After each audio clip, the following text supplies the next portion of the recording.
So firstly, thank you so much, and it's really so heartwarming to see people gathering up on a I would say holiday evening to talk about startups and entrepreneurship in Kolkata. It's really heartwarming, and yeah, I definitely came in a little late, so I heard their pitch.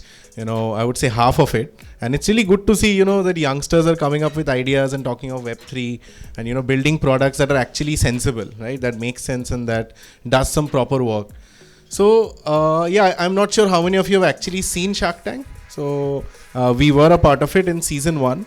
And our journey actually began from 2018. So, we have been, very much a part of this Kolkata ecosystem and our school, college upbringing, everything from here. So, back in 2018, when, still the VC money was floating around pretty generously all across the board, we also thought that why not, that we should be able to try and do something on our own, and we put together a team, and we thought of an idea that would actually make sense, which is basically preventing and detecting accidents on the road. So all of us, I'm sure, we have faced situations where a near and dear one, or someone from the family have faced an accident, or there have some serious issues that they had to go through for the rest of their lives because of their accident, and that really strikes you hard, and that really creates a big impact, that what can be done to solve this, right, at a mass scale. So if you look at mobility players and mobility solution, helmet companies, you would see that everything is very much focused on a certain pattern, and no one is really trying to break that pattern to bring out something that's fresh, that's new, and that actually does the work, right? So that's the thesis with which Altor came into the picture. We started with something that we thought at that time would be an engineering marvel, where we were literally sticking everything together on a helmet and showing that, see, this is how it's functional. But yeah, we really thought that was the best piece of tech that we have made ever. But of course, that's not the case. And with time, our prototypes became better. We got to speak to a lot of people on the ground. We collected feedback, made the product more and more refined, till a point where it came in that we were selected for Shark Tank India. And yeah, that platform really gave us a massive boost. I think for all entrepreneurs, maybe this room is not the ideal audience, because some of you would be aware of startups, the terms related to it. But on a general household conversation, I think Shark Tank really brought it to the dinner table, right? The whole startup conversation, where I was having this discussion with my mom and dad, and our family, which otherwise is literally very hard to think of, that people talking of margins, COGS, what is this sales strategy, GTM, and all of that. But that came about, and right now, we are at a stage where we are working with the biggest names in the mobility space, be it the two-wheeler companies, be it the helmet companies, and we are looking to not only just bring out products under our own brand, but to make our distribution better. We are literally tying up with them to take us to geographies, not just within India, but outside India as well. And yeah, it's a fresh journey, I would say, where we also are raising funds. So I definitely, feel very much connected to entrepreneurs who are in this fundraise journey. I understand how hard it is, and kudos to all of you for keeping at it, and constantly going for pitches, just pitching and trying to see whether people give a response or not. So I really feel connected to this journey, which is why I came here today. I thought it would be wonderful to share a few words. So yeah, that's about Altor. But in general, about fundraise, if I may share one or two points, because I think, because the ecosystem is new, right, for a city like Kolkata, people often go for the hype, right? When we read newspaper articles, we see 100 million, 200 million, 1 billion valuation. People think that, okay, tomorrow I'll go out, make an app, people will just, go crazy for it. No, that's not how it works, guys. And let's just be very clear and honest about it. It's not 2017. In 2017, still, if you took out an app, went to the VCs and said, that I have this, and just sold the whole India story, that see, only 100 million have come online. What will happen when the next 1.4 billion will come online, right? So that story is gone. That story is dead completely.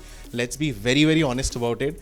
Today, if you go out without a proper business plan, without something that has some proof of execution and some traction, you will not get even a meeting at any VC office in today's world. That's the reality of it. That's the ground harsh truth, right? So I think startups or companies in general have to go back to the basics to think, how are you making money? What is it that you are charging? If the customer at the end is actually willing to pay for that? So these are basic questions. Like, I interact with a lot of young entrepreneurs on a day-to-day basis, be it from colleges, be it from people who have just joined jobs, and I see these notions are still missing, right, from the people around us. It's still, as engineers, it's a very big problem. I myself feel that we jump into the product first, right, that we are always ready to build and excited to build. But ideally, if you go down, and with my little bit of experience, I've understood product building should come at the last stage. First, you have to frame a proper thesis that what is it you're trying to build? What is that uniqueness you're bringing onto the table? Something that the big companies are not being able to. And one question people don't ask is, it's often very easy to think that, okay, today, say for example, if I talk about stock trading, right? So Zerodha is an absolute giant in the industry. They have 2,000 plus crores of profit. Someone was just telling me the other day, I'm building an app where, people would get a lot of hand holding for stock investment, early investors who don't know much about the market. They will just get some guidance. Now, what they don't ask themselves is a very simple question. Why is Zerodha not doing it? Simple, right? It's not that they don't have the money. Are they dumb people? No. So you have to go down and think if it will make sense economically, right? And people often discount this as, oh, this is a brilliant idea I thought of. But really, guys, ideas are worth nothing, right? If you cannot execute, if you don't have ground proof with you, it makes absolutely no sense to have a brilliant idea and, then just chasing the idea on and on. So there has to be traction. I think more customer interactions are needed for young startups who are coming out in today's day and age. You really have a lot of accessibility, right? People are so ready. Just imagine this room, this conversation. Would we imagine having this 10 years back? Probably not. So people are understanding, people are receptive. Go out, identify the target markets and talk to people who can buy the product. I think this is something people talk about a lot, but in practice don't do that often, right? So once you do it, you'll start getting feedback. And stop taking just feedback from your friends, because they'll always say good things about you, right? And that never helps. So you'll have to take feedback from people who do not care at all whether you exist or not.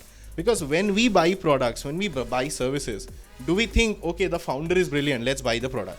No, no one thinks like that. It's only whether it's adding value to me, how much value is it adding, and whether I am, ready to pay for that or not.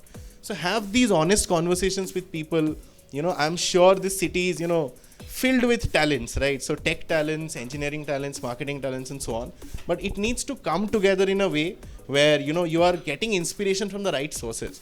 So not looking at practical problems and simply going with the hype does not necessarily take us anywhere. And, the reason I think more and more this is important now is because this culture is growing.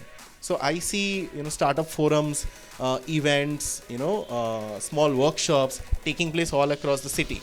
And it's really important for young entrepreneurs to take advantage of these platforms, to go and talk to real people, collect feedback, and, thereby frame a thesis, then build the product, and now you go out and you have a better chance of success. Because it's anyway a game of dice. You'll constantly have to keep fighting against the odds, not just to build the team, to launch the product, to make sure people know about it, and so many other aspects. And if you screw up in any of that, there is a higher chance that this entire, building would come crashing down.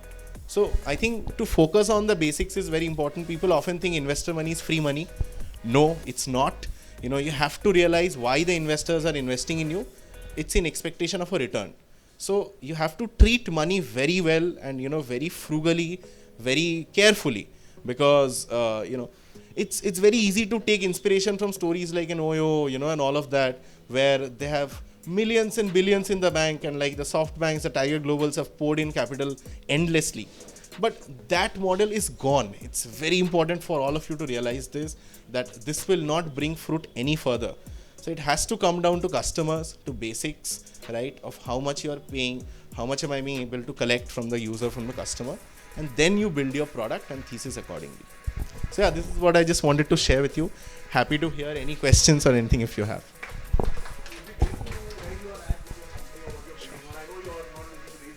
Sure, absolutely. It's always a pleasure to talk about Altor. So yeah, it's a company that me and 3 of my other friends, we started from college.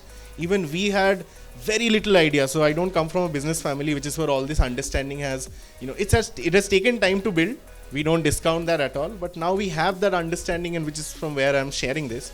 So right now we are at a stage where we are selling, we are focusing on B2B primarily. So as I said, we are tying up with the biggest names in the country for both our own label solutions and also for co-branding, because we realize what we have is tech power, right?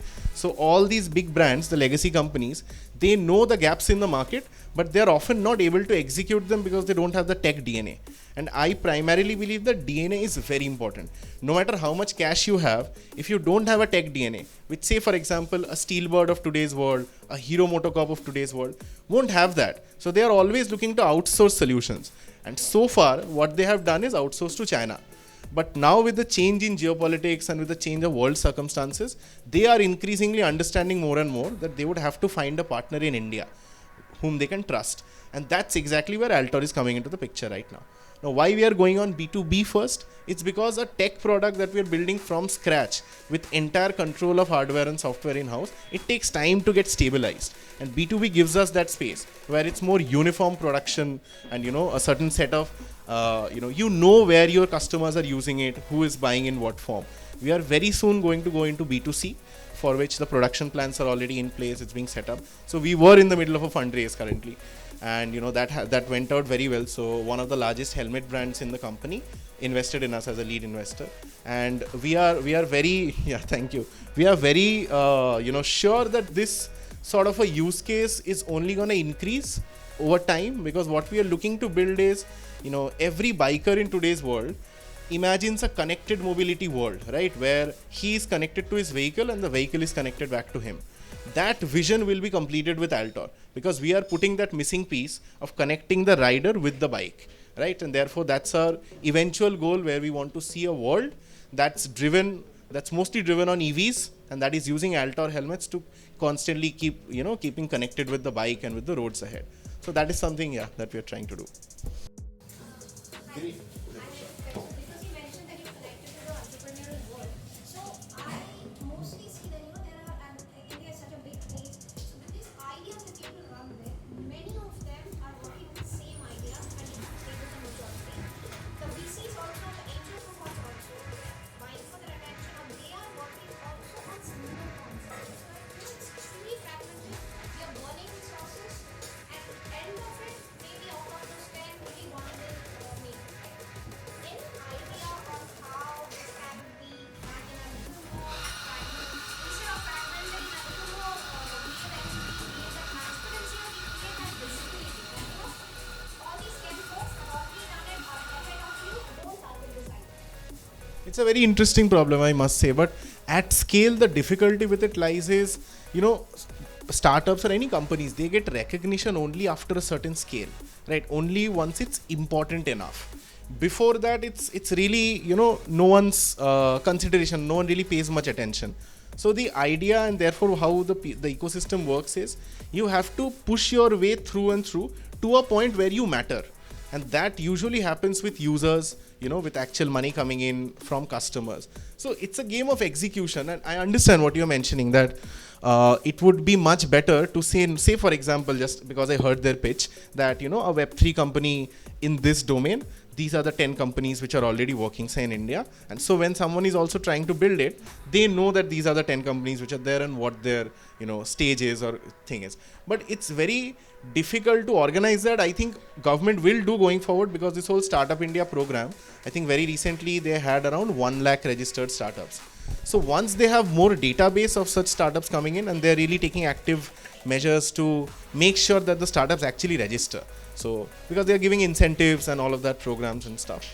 Once this database is thorough, now if there is 1 lakh registered startup in Startup India, we can fairly say that the number is at least 2x or 3x in reality, right? We have to put that together in a consolidated database. Only then the filtering can happen, that these are the sectors, these are the ways. But even before that happens, because in my understanding that will take some more time, right? Even before that, I think for young startups who are going out, I think on the internet there is a lot of material available for research, and startups discount on that initial research a lot, which is an absolute fatal step in my understanding. So if you really go down, you will find people who have done similar work, and what their results have been, what were the failure points, what were the good points, and that really helps. And then we slowly maybe will reach to a world where that sort of a filtering in database is possible, and that would be even more helpful. Platforms like Traxxer and all help you cut through the clutter. Correct. They're working on it. Yeah. To an extent, yeah. Correct. So traction, then of course Crunchbase and all of that. Yeah. Even your stories has jumped into that. So of listing startups. And a lot of them fall off, right? I mean, they go through that stage and 2-3 years they fall off. So there's no point covering them. Exactly.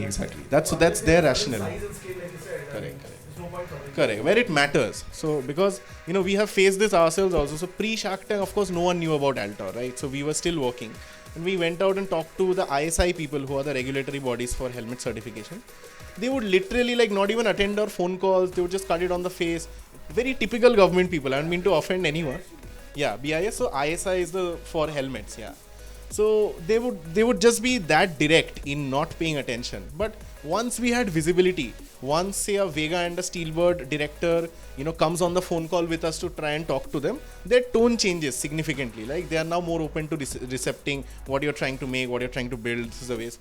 So it's all, I think, we can complain, but this is how the world will work. So it's very difficult to change that innately. So rather, as a startup, focus on how can you get to that distribution faster, how can you get to that scale faster, and what are the steps you have to do to get there. Boss, I don't want to take everyone's time, but just a quick question. I'm very curious, must ask you this. You said you'll get into D2C eventually. So when you get into D2C, are you not competing with your own current customers like Steelbird and all these guys? Absolutely. Then you'll have to figure out manufacturing, so you'll be doing what they are doing today. Correct. So that conflict is going to come eventually. Yeah, sure. So you must be looking at ways around it. Absolutely. So maybe not directly, because we don't want to just sell helmets. That's what these guys are doing, say, for 50 years or so. But we will be bringing out products that will be competing with them. Because if today, say, a D2C brand like Altor comes in, say, for example, with a 3,000 rupees helmet that has all the smart functionalities, and these companies are selling a 3,000 rupees helmet, normal one, that will definitely be a competition. So that is something we are also taking enough steps to go ahead for. And these guys know it, but they don't have a choice. Right now, if they have to go out into the market with products, with tech that they feel is imminent and needed that much, they don't have a choice right now, and that's where we are trying to play. So as a startup, you would always have to have, I would say, what is it called? It's basically like an unfair advantage, right? To some degree, you have to have that. Otherwise, you will constantly be crushed and tried to kill. But these guys are very big, right, out there. And so it's always in their intention to try and eat a small fish, into the system. So that's the strategy, absolutely. Yeah. And we have tried to, be as clear about it in our pitches also, without being this direct, of course. But I'm sure they understood that, for sure. What are the different things you think that you could have done differently as a startup? And this is for everyone actually.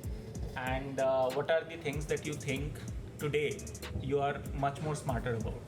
Oh, so this itself can become a day. I mean, the quantum is so big.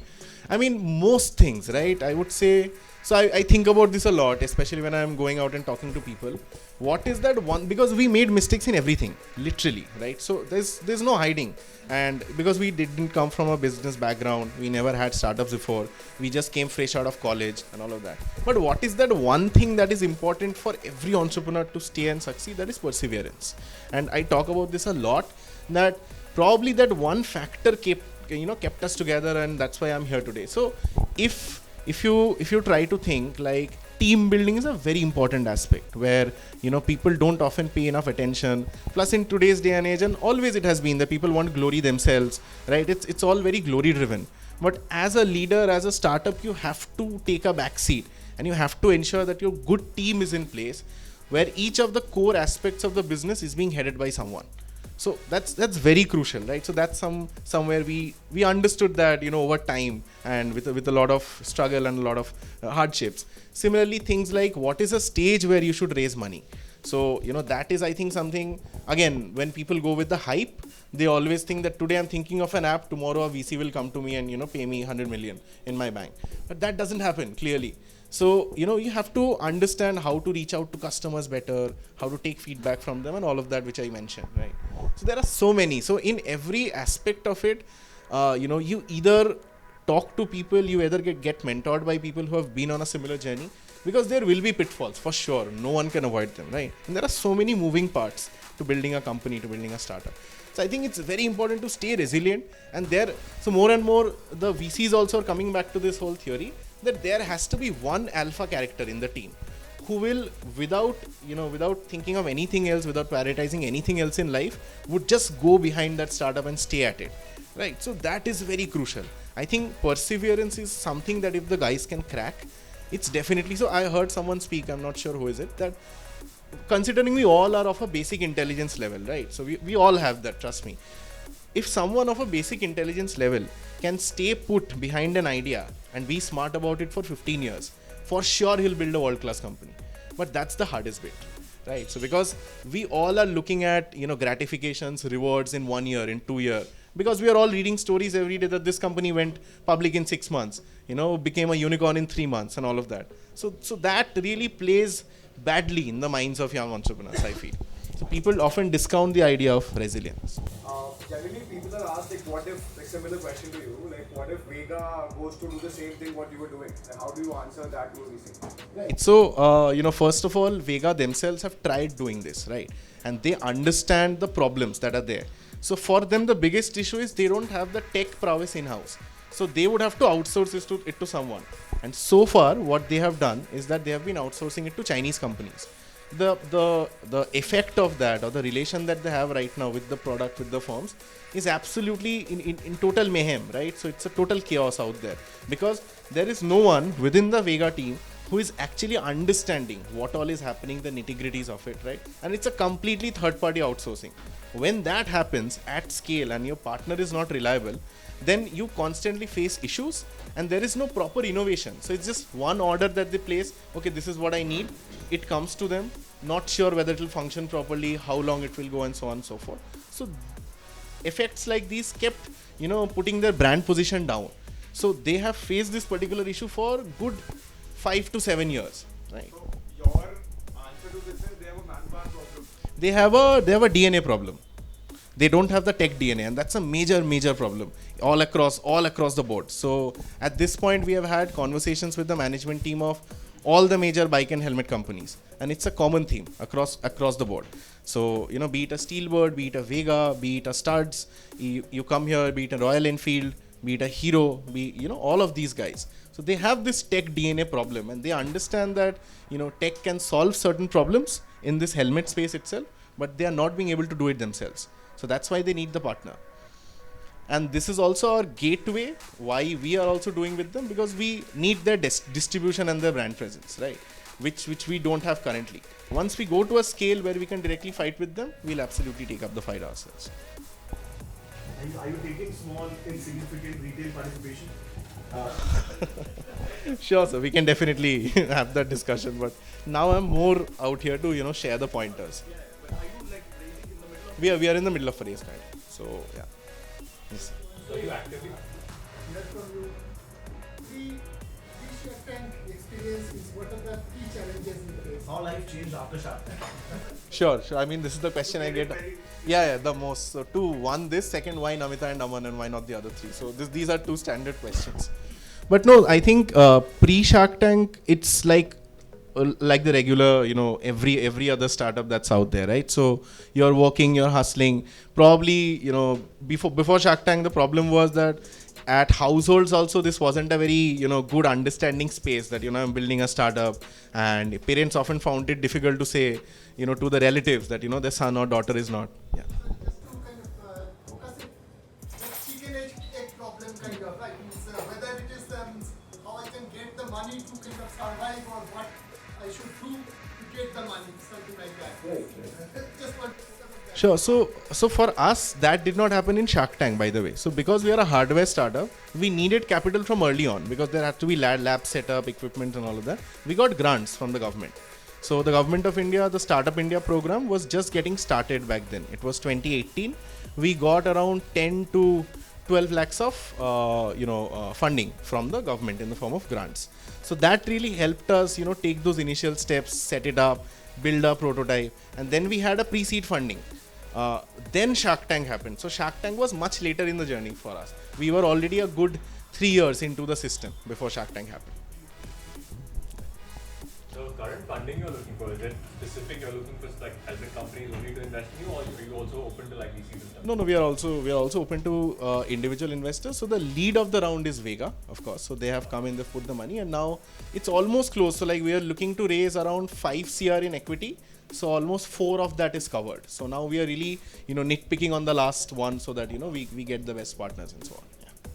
Looking for anyone specific or like any? Not really, but with a good investor mindset basically. So someone who understands startup investment, who would feel passionate about the business, the space, like that.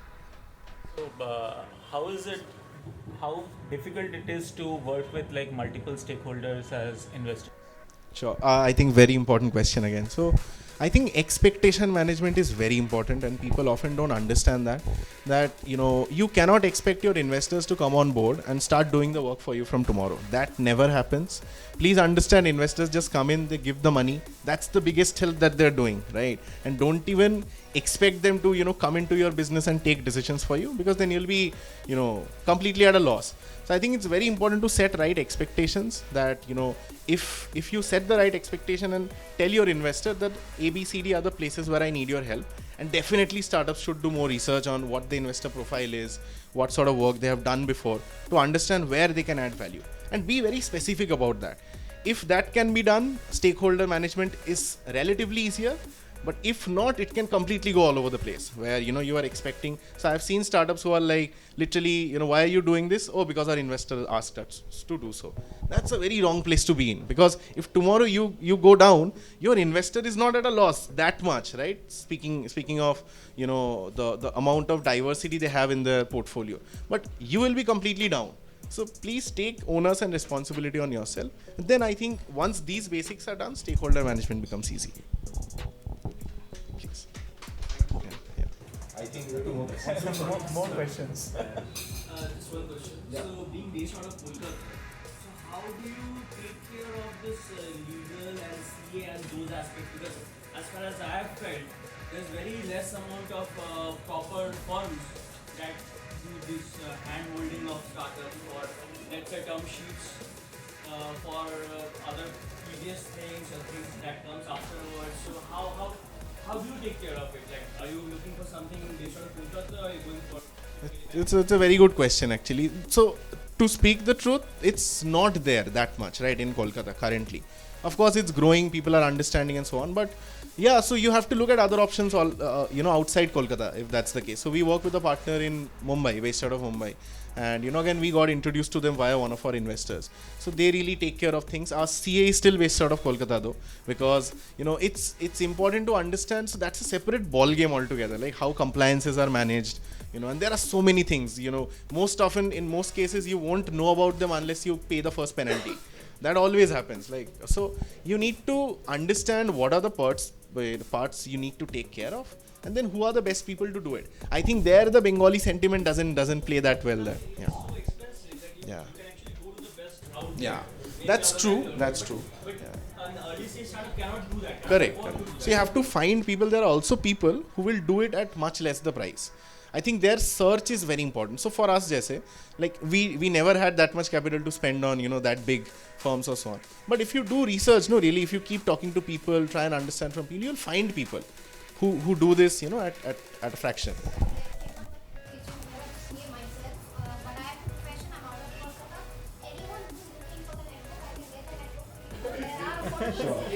Whoever comes to talk to me after this, please connect. Best.